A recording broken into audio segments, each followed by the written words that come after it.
Welcome back to the channel and welcome back to another edition of Where I Went Wrong.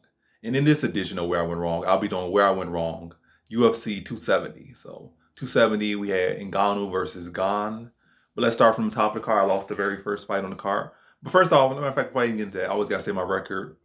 Not for the whole year before this card, but obviously not much to this year yet. But started off 500, 5-5. This fight card, 6-5. So not the greatest, but given everything that happened, I'm not that bad, holding my head low too much on this card or this year to start. I'll find my groove.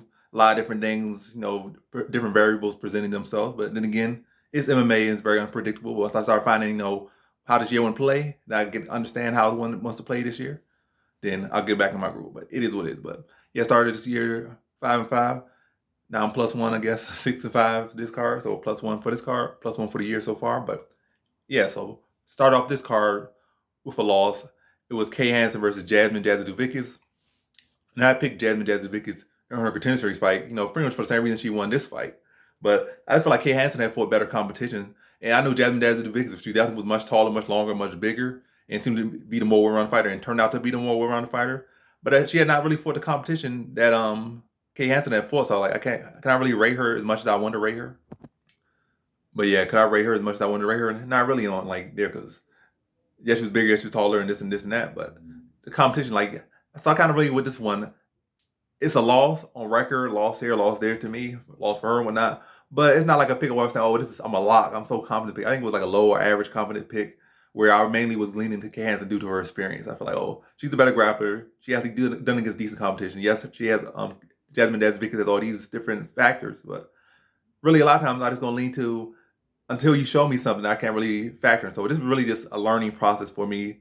But yeah, a loss nonetheless. I can't write it off as a not a loss, but all I just kind of go on to, I was like, I'd look, see what's gonna happen. But I feel like the information was out there, but I just kind of say I haven't seen enough, in my opinion, to lean to Jazzy DeVick, I just lean to Kay Hansen's experience. That's simply what it was. Like, I can't say that going forward, I'm gonna do something different necessarily with that one. Like, I'll admit when, like, I'm gonna change this, I'm gonna change that. But I feel like with this pick, I'm likely to get burned in a similar situation in the future. Likely. Because, like I said, you got two fighters with not necessarily the most tape on them. One clearly has more experience and has, like, executed against better competition. But hey, you got those big factors, like, she's a more well-rounded fighter, she's a taller fighter, she's a longer fighter, the bigger fighter, etc. But ultimately, I just lean to, like, experience, basically, and level comp. But Jasmine Davis pulled out the victory and looked good, looked solid, looked dominant, and got her hand raised. And then the second fight where I got wrong was second. Let me see what the second one. It was Ronnie Barcelos versus Victor Henry. This was a long time coming. So this was an L that was pending for a very long time. Because when it first was come out, I picked Barcelos. Again, stuck with Barcelos in that one. And all that time just for it to be an L. I guess that time was saying, like, you need to switch it up. But ultimately, I thought Barcelos in my head was a fighter that's, being elusive, don't have a lot of volume, but not really in his face. So it'd be kind of hard, somebody that's throwing these points, but they're not really trying to trade with you. So you try to chase him down, cut him off. I'm not saying that's a testable style to beat Ronnie Barcelos at all. I'm saying I feel like that would have been a harder style to me, I would have figured. Somebody that's like very busy and not there to be hit. But I feel like Victor Henry, like, he likes to come in your face, like to be in your face, like to suffocate you, likes to do a lot of volume. Not necessarily heavy-handed striker. He does got some power, but definitely not like a super heavy-handed fighter. But he's gonna be in your face, clean, technical, move and all that stuff. But he's gonna be in your face. I feel like I thought Barcelos would have the faster hands, or he had heavier hands, or be the better boxer. And although he'd be the better wrestler, I think he is the better wrestler. But ultimately, it was that Victor Henry pace was just insane. Like,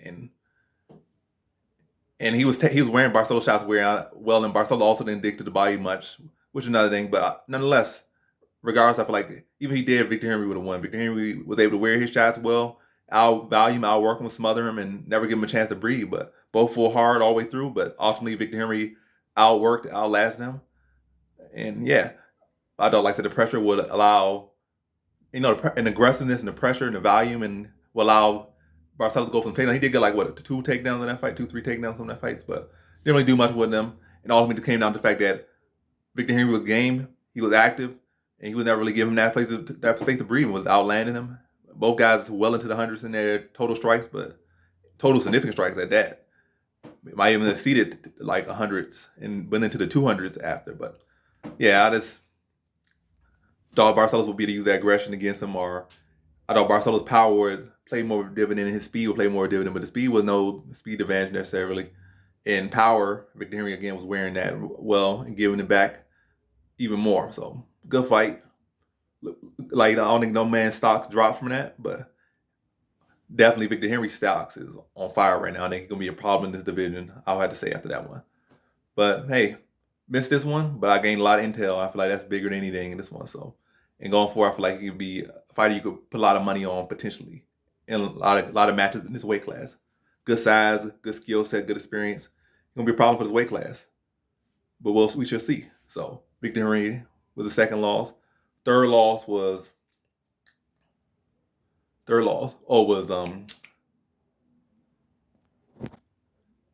you had to pause it for like a split second. But Trevin Giles versus Michael Morales, and that's just I feel like this is the worst L on the card for me. Yes, it's the worst L on the card for me.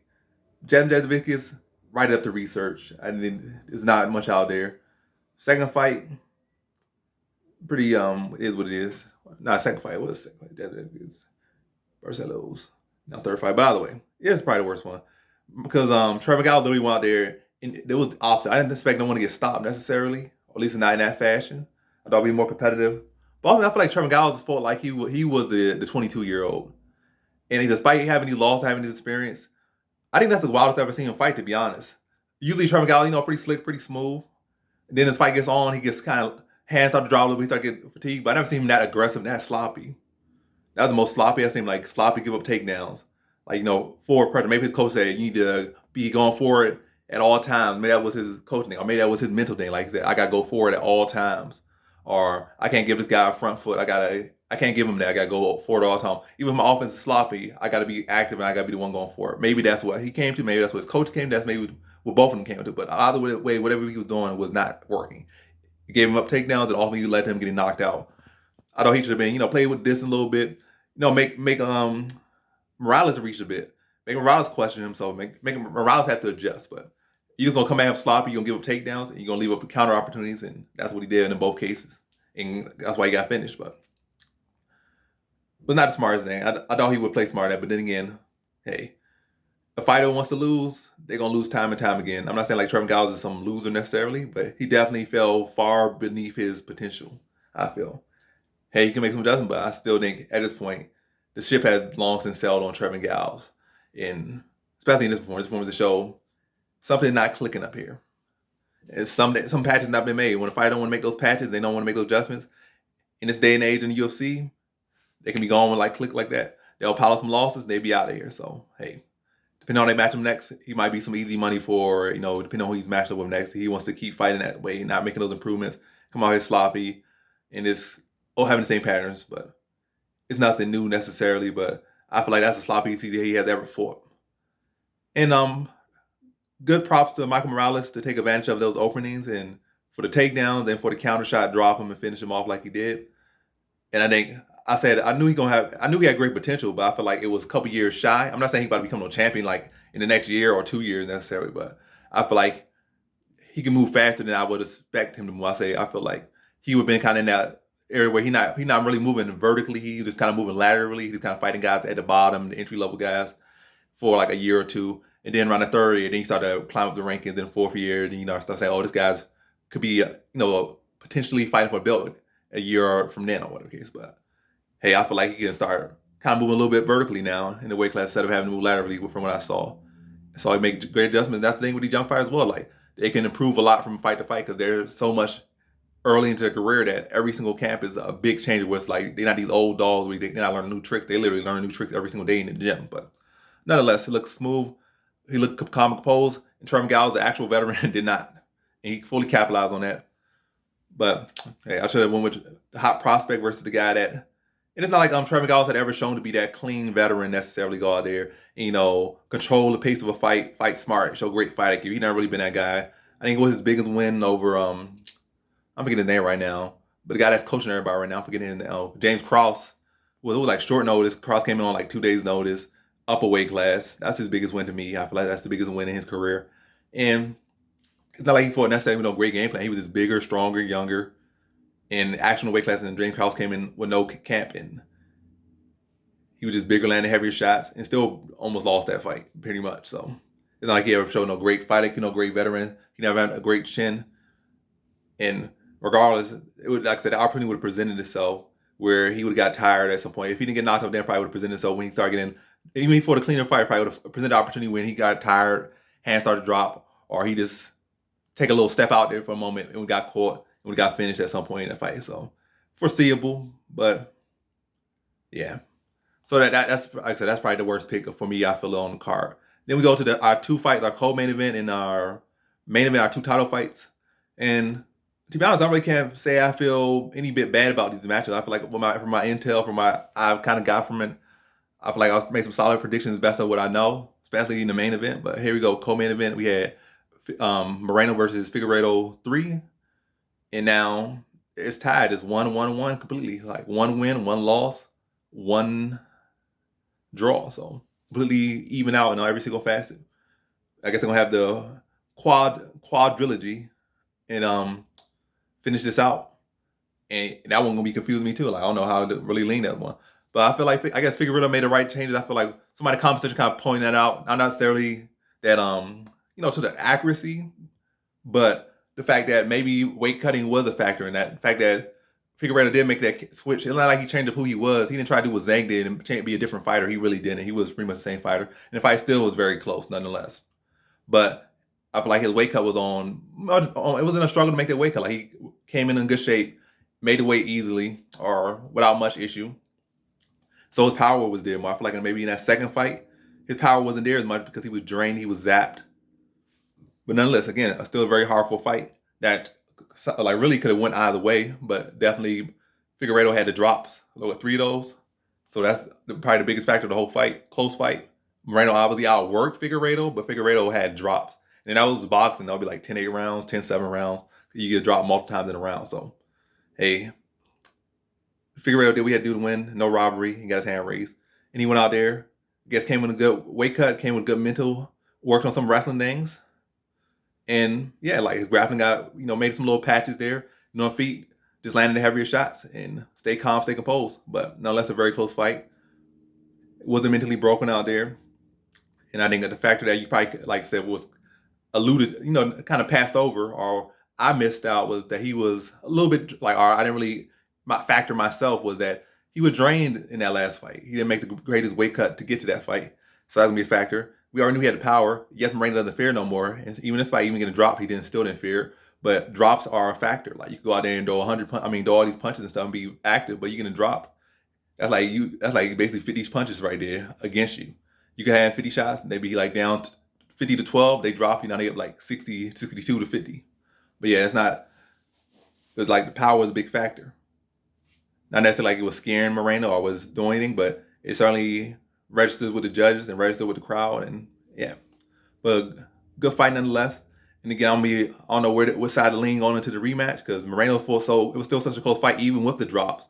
So say he doesn't get the drops in the next fight, it's definitely probably going to lean to Moreno, or who knows, maybe Moreno finds more success with wrestling and gets the submissions. But I feel like it could definitely go either way. Maybe the end to the fight to this quadrilogy is a draw or no contest or something like that. But these guys are very evenly matched, no matter how you cut it. But I can't feel mad about how the card went, or I can't really put myself down about the prediction way, because like I said, that fight could have leaned either way. But one thing for sure, it was not dominant on either side.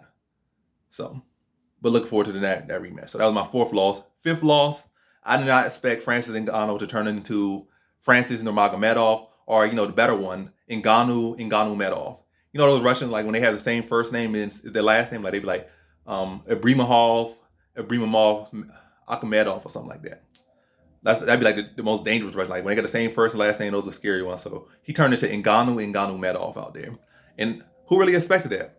I know one guy in my conversation like, no, Ngannou's the better wrestler, better grappler. Like, from where? But from judging from tape, you can't really say that necessarily. Like, you had that little bit of Stipe moment. You kind of have his moments where he stuffed Curtis Blades in both the first and second fight, but not really that many opportunities. Those exchanges where he's such a good grappler. You could say, oh, I don't know, but it's a few little fights, but it's so few and far between. So you really thought this fight was gonna be a striking matchup. And if it was a striking matchup, in all likelihood, Ciryl Gane would have won pretty clearly. It's not like he won the first 2 rounds pretty clear, and was winning like the 5th round pretty clear, and probably winning the 3rd round pretty clear up until the takedowns, up until the grappling. But one guy in my comment said like Ngannou's the better grappler, I think with Frank White or whatnot.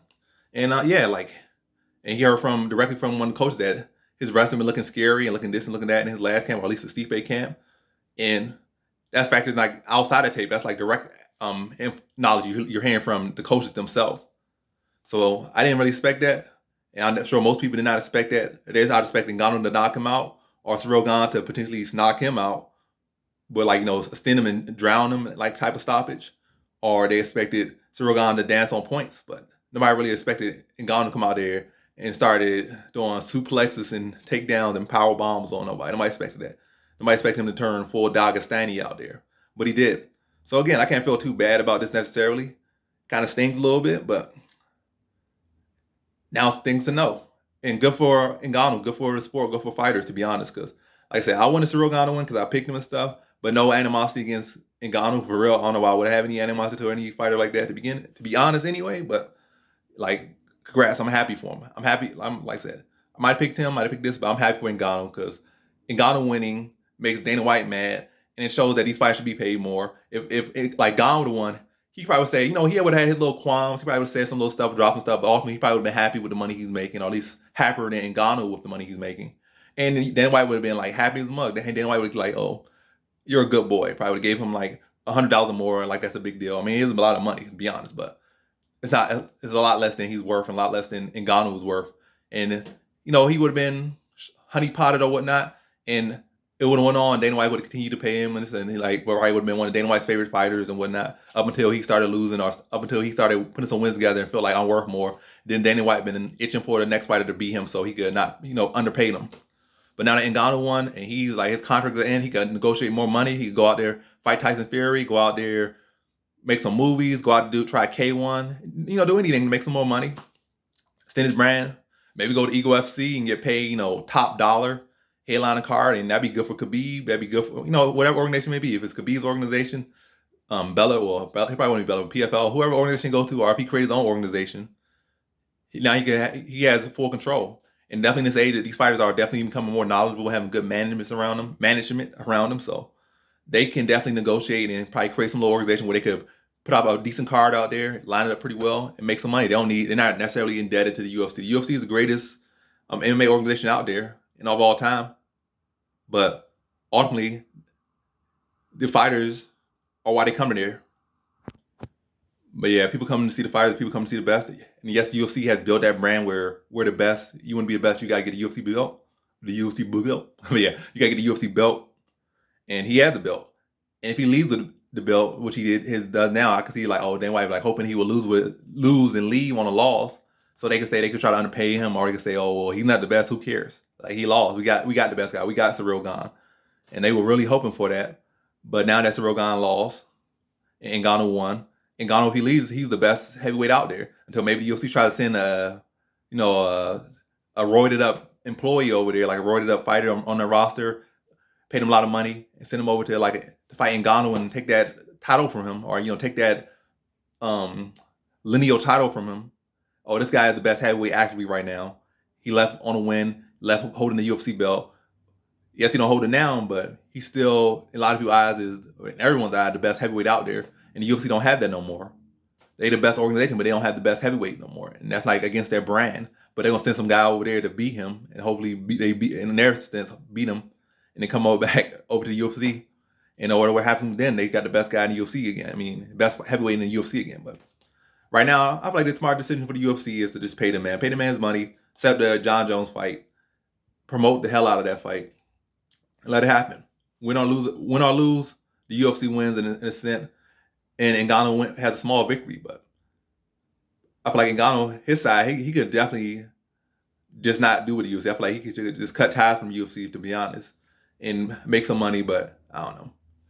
It's not like he's a crazy draw. So I don't know, like, they just got to negotiate. I just feel like he should get a nice long contract, and that's going to pay him guaranteed money and give him a lot of different flexibilities.